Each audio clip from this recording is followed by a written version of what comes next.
left the doors. Before the tsunami struck, Japan was shaken by a massive 8.9 magnitude earthquake. CNI reporters were on the scene right after the first tremors hit. Here is what they saw.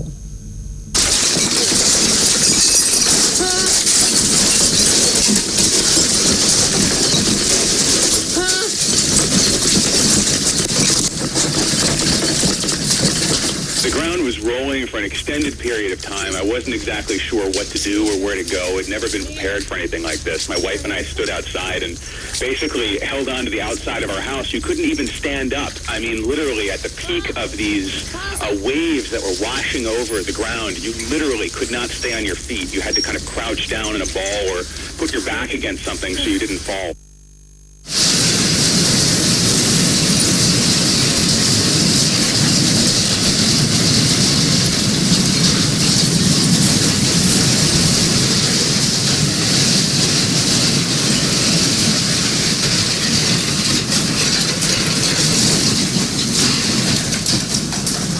The whole ground was shaking so much. It was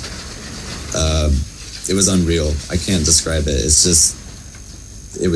It felt like someone was just pulling you back and forth, like side to side as hard as they could.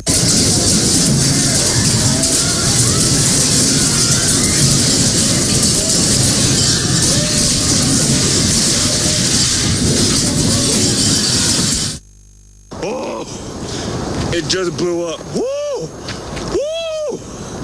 This is crazy. Woo! Look at it. I'm back.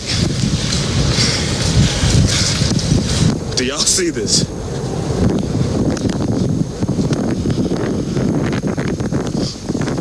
Too much.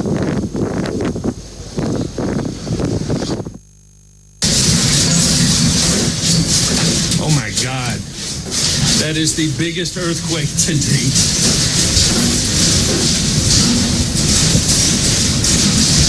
It is still going. Oh my God, the building's gonna fall.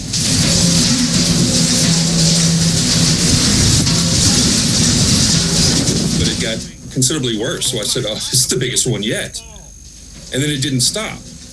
And then it got a little bit worse, so I went to stand outside in between the two buildings, and the clanking you hear is actually the canisters of natural gas banging against each other.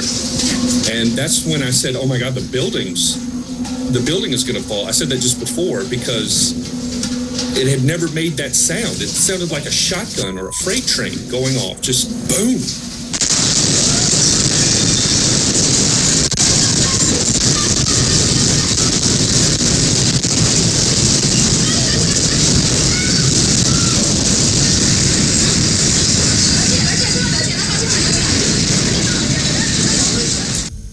All they can do is watch and wait. Family members outside Japan are struggling to find out more information about loved ones back home, and we'll talk to a scientist who has studied the fault line beneath the 8.9 magnitude quake. That's coming up.